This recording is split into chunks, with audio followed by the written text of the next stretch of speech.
Allah səni xoşbəxt etmək istəyəndə sənə aid olmayan hər şeyi səndən alır. Sənə isə hər şeyə yenidən başlamaq gücü verir.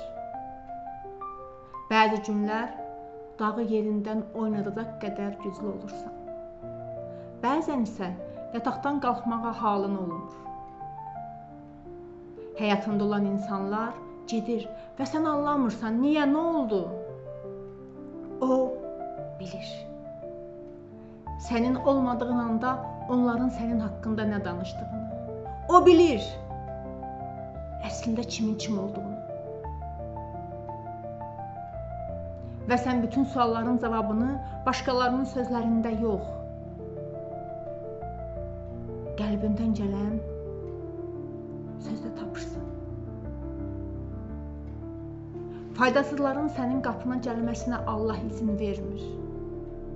Yolunu aşıq tutanlar isə qapılar öz-özünə açılır.